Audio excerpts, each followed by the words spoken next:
go. Something's coming through.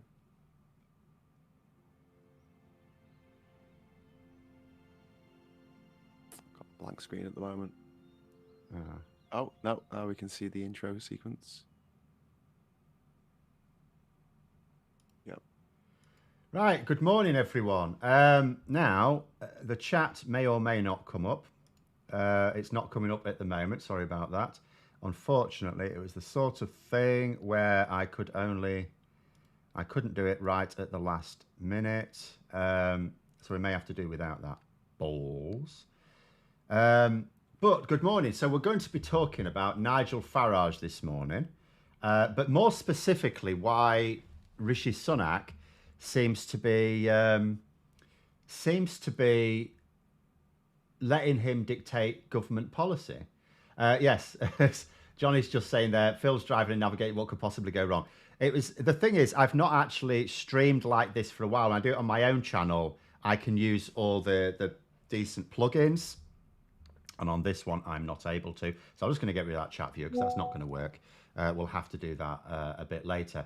But so to catch up, for those who may or may not know what's actually going on, so Nigel Farage lost his bank account at Coutts. Remember, Coutts is the bank for billionaires. So you need to have savings or investments of substantial sums of money. Like investments of like £1 million, or savings of £3 million, something like that. Nigel Farage announces he's losing his account because of woke politics, right? So Coutts, the bank of the king, is like too woke for him, or he's too anti-woke for them, whichever way you like to look at it. So then the bank sort of leak that no, he lost his account because of he didn't have enough funds. Now, up until that point, of course, my natural thought was, if we take Nigel Farage at his word, and because there's only one reason why a bank closes your account, because he was saying they didn't tell him why. And there's only one reason a bank does that, and it's because they are not confident that everything is legal and above board. In other words, there may be money laundering going on, there may be like he might be funding serious crime, something like that. And that's not the case. It was just that he didn't have enough money. And then he admitted it as well. He sort of said, oh yeah, but yeah, there's loads of people who have a Coutts account who don't have enough money. So it's like, so you're admitting you don't actually meet the requirements. But anyway, because he's really butthurt about all this, he goes on the attack. GB News are pushing this all the time. The rest of the mainstream media jump on for reasons best known to themselves. The government do start. They start off all right by saying, "Oh well, a bank shouldn't close down your account for political views," which is true. It shouldn't. But at the same time, there's no suggestion that that is what happened. Then, in the early hours of yesterday. First of all, the chief executive, Dame Alison Rose, writes a letter of apology to Nigel Farage, not for closing his account, but for some of the language that was used in a sort of memo, which included some comments about it when they were sort of working out, after he's paid his mortgage off, we shouldn't really have him as a customer, right? So she apologized for that, which was fine because, it did seem to be the sort of thing. If you imagine like someone was saying this about someone you support, you'd be like, well, they shouldn't really be doing that, should they? So no, that was fine. But then she says she's not going to resign. Then in the early hours of yesterday, she resigns. And I'll tell you how quick the resignation happened. On the front pages of yesterday's newspapers, it's like Alison Rose saying she won't resign. And I'm looking at these yesterday morning going, well, she's already resigned. And you think to yourself, so sometimes it is the case that someone's under pressure to resign. They say they won't resign, and then they do resign. We've had this with a few characters in the past, but not in the middle of the night. Like, what caused it to happen in the middle of the night? What it was behind the scenes from Rishi Sunak and Jeremy Hunt, the Chancellor of the Exchequer, and it caused a crash in the share price of NatWest. And you may think to yourself, well, why would we care about the share price of NatWest? I mean, some of you may be individual shareholders, you'll care, but as why should we collectively? Because we all have shares in NatWest, because the government owns a 40% stake. Now, that 40% stake basically means what has happened as a result of that share price crash is the country, the Treasury, will have lost somewhere in the region of £350 million. Now, if it's one thing if that happened, it's one thing if that share price was caused because the bank has messed up. You know, if any of the board of executives has messed up and, you know, spooked investors, and, you know, that just happens. And maybe members of the board should fall on their sword. But if it's happened because the government poked at it and decided to make an issue of this, then Rishi Sunak has cost us another roughly £350 million to get involved in this sort of anti-woke culture war issue. Let's catch up with a few comments before we carry on. Ian Pud saying there, this bank is woke, this champagne is woke, this tennis court is woke, etc. Yeah, indeed. If I feel or anyone else here had an issue with the bank, we'd have to contact the banking ombudsman. Yeah, I think Nigel Farage says he's now done that weeks later. If that did not solve the issue, we'd contact our MPs. Farage has got a government on his side. The thing is, like, you wouldn't even contact your MP if you were wealthy. You would contact your solicitor. It's almost certain Nigel Farage contacted his solicitor and they've said to him, look, you can't really take Coots to court over this. Otherwise, he already would have done, right? He wouldn't even pay for it. GB News will clearly happily pay for it, right? So Nigel Farage would have already initiated legal proceedings if he could have done so. So what was I going to say now? Yeah. Now, you think to yourself, so what could he take Coots to court for? He can't take them to court for closing the account, obviously, because he would have done. Then he tried to say he might take them to court for defamation. And it's like, so where's the defamation? So his evidence would be what they said about him in that memo that he published. So it's like, so if what's in that memo is defaming him, which, you know, I don't know, he's the one who published it. So it'd be like he'd be taking himself to court for defamation then. Because the bank didn't publish it. As far as they were concerned, it was like a private discussion. They didn't publish it. They didn't even leak that. You know, the leak to the BBC was entirely about saying, no, the reason Nigel Farage lost his account because he has insufficient funds in his account. So this airing of NF dirty laundry in public so frustrated. Well, there was going, if the media wants to jump on a story to cover for something else so they don't have to report on other things, they will do. There will always be something. So I sort of didn't mind that as such. In fact, I said a few days ago, I actually don't mind Nigel Farage having a bash at banks because it's almost like Don Quixote tilting at the windmills, isn't it?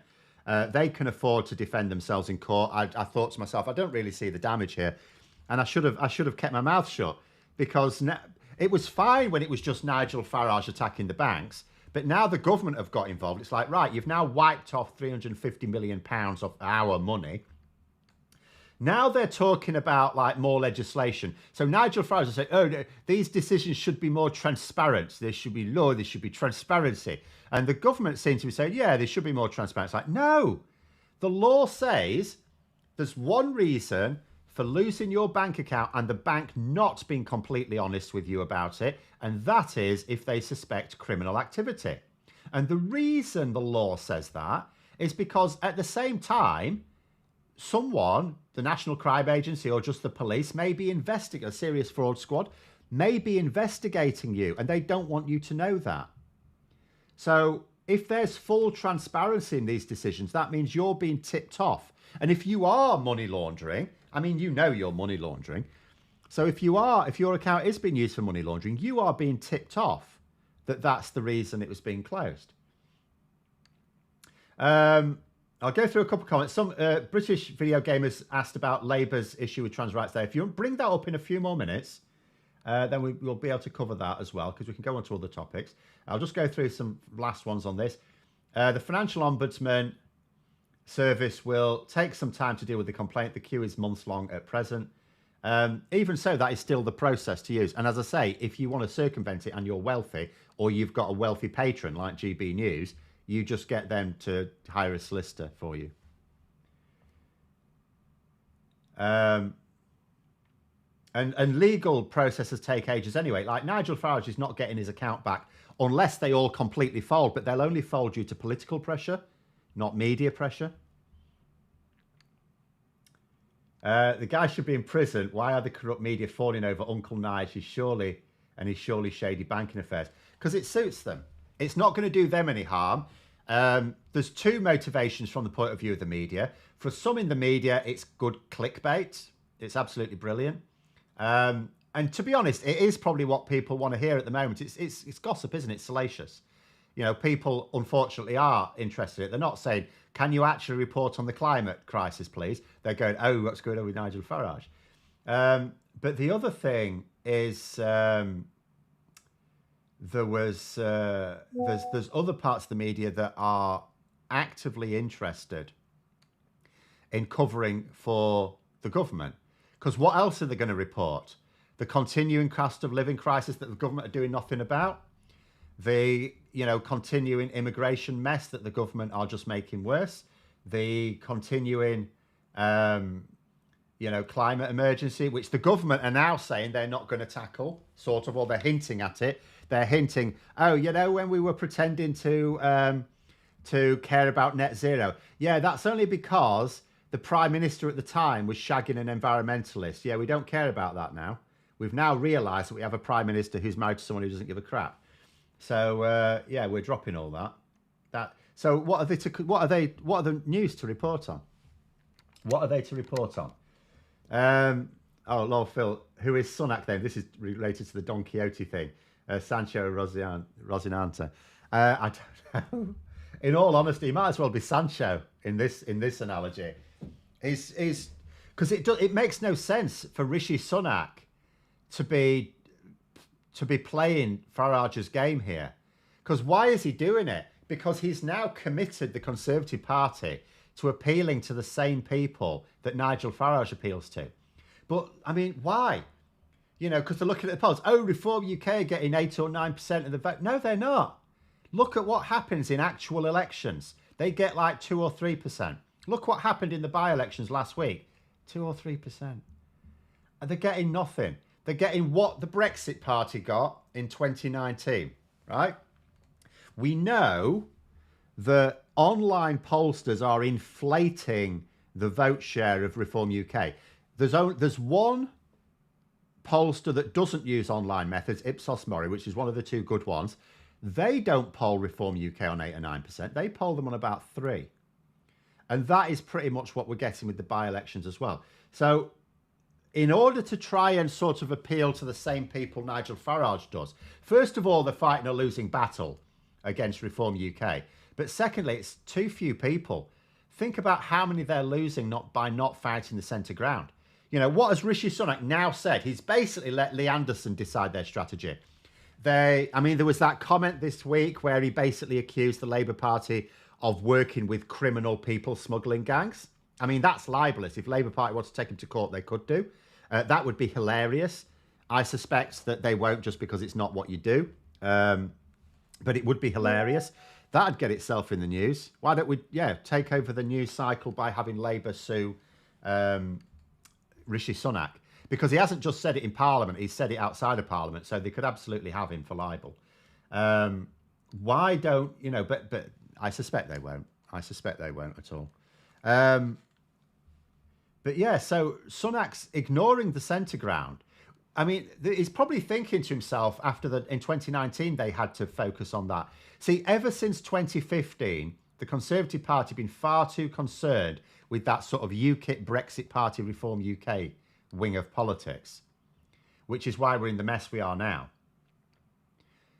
But they got away with it in 2019 because Labour were not fighting the centre ground. Well, now they are. They're camped on the centre ground. So he's pissing off loads of voters who want him to deal with the cost of living crisis, because that's gone. That's disappeared completely. He's not addressing the cost of living crisis. He's banging on about asylum seekers, trans rights, which we'll come to again with the Labour position, and what else? That's it. And Nigel Farage banking problems. Not that he has any problems. He's been offered a bank account. Why didn't he have one? I saw Alison Pearson yesterday, one of the Harridans in the Tory client media, saying, oh, I've been hearing that lots of people from Coutts have been leaving and going elsewhere. And it's like, okay, so why doesn't Nigel Farage do that then? What she's trying to suggest is that people who bank at Coutts, who are incredibly wealthy people, and there's a good reason they bank at Coutts, it's not because they like their logo or anything, their logo's rubbish, it's because they feel that they're getting a good service out of them, right? So she is alleging that people with lots of money getting a good service at Coutts are taking their custom elsewhere because Coutts are too woke for them. Okay, so where are they taking their custom then? That must mean there's another bank that's just as suitable that is anti-woke. Well, why doesn't Nigel Farage piss off there then? The whole thing doesn't stand up to any level of scrutiny. But anyway, go a few more comments, then we'll get on to the other issue about trans rights then with Labour.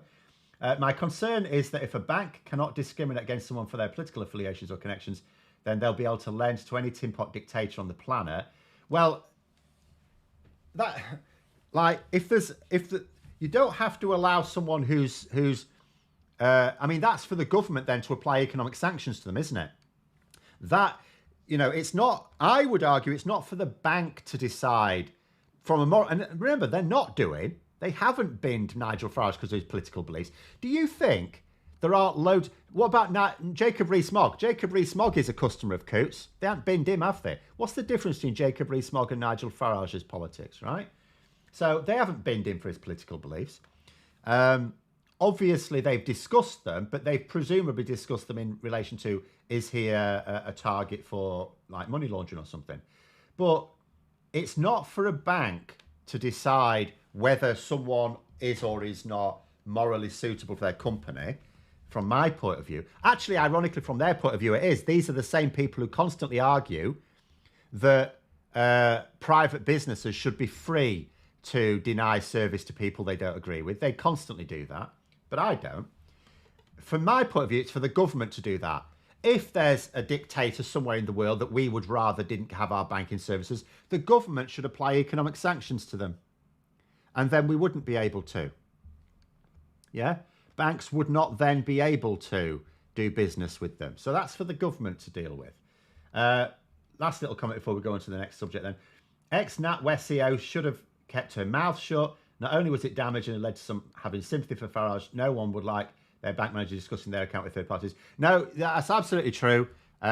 She absolutely should have kept her mouth shut about that. I think you're exactly right there.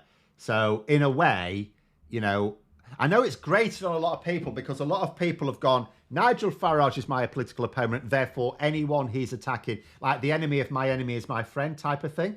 So a lot of people are upset that Rose resigned just because it's pleasing Nigel Farage. But I think that is the wrong way to look at it. You have to look at these things more dispassionately. At the end of the day, this can be a battle between two dickheads and let them knock each other out as far as I'm concerned. Starmer should demand a public apology. For the thing.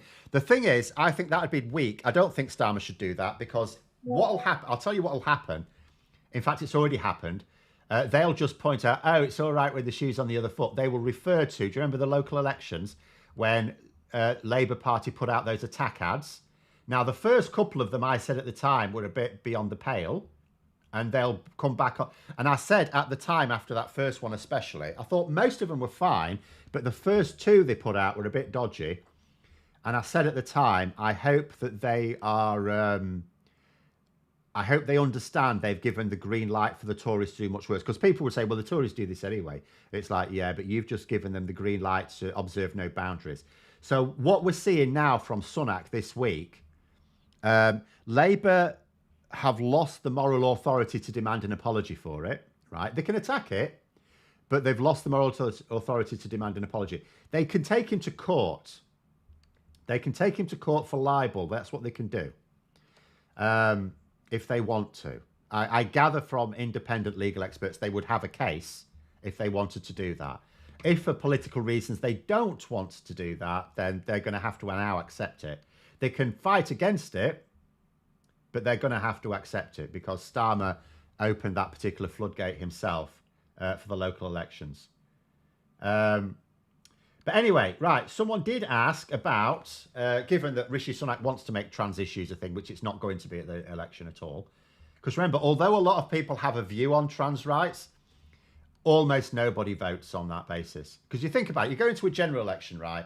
You've got to put your cross in one box. You get one box. Oh, super chat. Thank you very much, Ian, too. Says, last week I finished The Constitution of Liberty by Friedrich Hayek.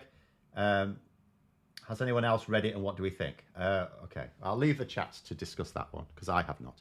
Or have I? No, I haven't. No. So the... yeah, so if you imagine you go to a polling station, you're going to vote in the general election, right? You're going to put your cross in the box. You get one cross to put in one box.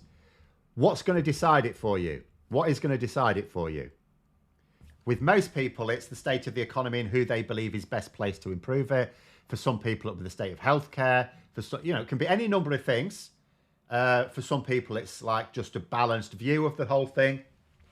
What it is not for almost everyone is trans rights.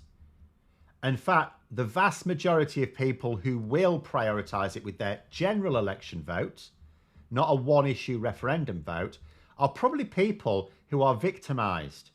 In other words, who are or know someone who is trans and is being victimised. Those are the people who are more likely to prioritise it. Not ordinary voters. So Rishi Sunak's barking up the wrong tree. However, Labour have modified a position on it. Now, I will just emphasise, if people haven't read it, Annalisa Dodds, the party chair, the Labour Party chair, has written an article in The Guardian about it, so you could check that out, where she presents Labour's position. So she is clear that Labour began legislating in favour of trans rights when they were in power last time, and they stand by all that and want to improve it.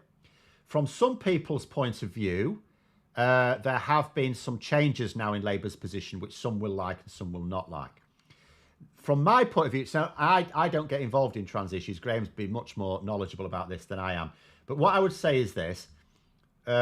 First of all, the Scottish Gender Reform Bill put the cat amongst the pigeons. Now, the way Annalisa Dodds describes it is she says that the SNP did it clumsily and it's more like they were looking to pick a fight with Westminster than to do it properly. Now, that's party politics. That is not my personal view. My personal view about the Scottish Gender Reform Bill is that it had cross-party support.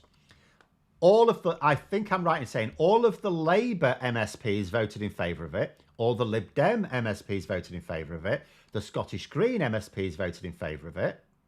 Some Conservative MSPs voted in favour of it. So every single one of the 5 mainstream parties in Holyrood voted in favour of it. Now, most Conservative MSPs voted against it, of course, and several MSPs voted against it. So in terms of party dissension, it was only the SNP and the Conservatives. So I don't think Labour really get to have much of a moan. However, what we have to say is politically, it was messed up. It was a right car crash politically. And Labour have put themselves in the position they have in terms of beating the polls on the basis of listening to voters. What the Conservatives are not doing at the moment is listening to voters. Labour are bending over backwards to make sure that it's clear that they are paying attention to voters, right? So in terms of Labour's transposition, what I would say is this. Do they still have plans to improve rights for trans people and to protect and support trans people who might be going through a tough time, particularly when they're younger or being victimised? Yes. It's just that they've got to manage the situation politically between people who... Because unlike with, for example, say gay rights in the past or gender equality, there are people who feel that trans rights impinge on their rights, which is almost exclusively not the case. I think there are some areas where you do have to have a sensible debate, like in competitive sport, or like, for example, if a woman is sexually assaulted and needs a female police officer to deal with them, that person would probably want it to be clear that it will be a biologically female police officer. There are some issues, but in the vast majority of cases, it's quite easy to deal with it. And I think it's a bit like ULEZ in some ways. In a lot of people are worried unduly. But at the same time, if they are worried unduly, Labour have to pay attention to that because those people vote. But beyond that, I'm not really an expert. I can only really relay what Labour are saying about it themselves and observing, what is the case in terms of public perception. Because I spend a lot of time looking at polls and trying to learn what the public's view is on this or that, because it helps me understand when either Labour or the Conservatives do change or adopt a position. Phil talking about trans rights. Did I know that Maloney has forbidden trans women to participate in Miss Italy beauty contest? I think she's scared of a trans win there. See, that's an issue where I would go, what the hell is the point? Given that it's essentially a beauty contest, which is like not the most serious thing in the world. It's like, does it really matter? Like, really? Scudo saying, one angry pagan there saying, any good policy news from Labour, Phil? The Devo plan. Yeah, well, the national policy, the biggest thing for me, I did a video about it yesterday, was actually Labour's statement this week on electoral reform, voting reform for the House of Commons. For me, that was the big one. It doesn't sound big if you read the statement. For me, it's absolutely massive. I was incredibly excited. I know not a lot of people will be, but there we go. But in terms of that good news with Labour policy, obviously, the National Policy Forum is kicking into shape the policies that Labour are already working on for the manifesto. It's like, I defy anyone to read them and go, no, I'm not in favour of that, not in favour of that. They're all really good. It's just that until the manifesto is published, we don't know exactly which ones will go in, and we don't know exactly what the wording will be. But we do know that the Labour's manifesto will be distilled from, and if you want to find it, if you just Google Labour list, Labour manifesto policies, and an article will come up. It's from a few months ago now, I think. And it's just and it's not the manifesto, because we don't see that. We will not see the manifesto until Rishi Sunak calls the general election, right? But the manifesto is going to be formed from those policies. They haven't got time to start again from scratch. So those are the policies that are going to be in there. Sheksex saying there, the Scottish gender reform bill had support from all five parties. Yes, I made that point. That was exactly it. So it did. But politically, the fallout was massive. And even the SNP are at war with each other over it. So inevitably, it has now been, it's been cocked up for whatever reason.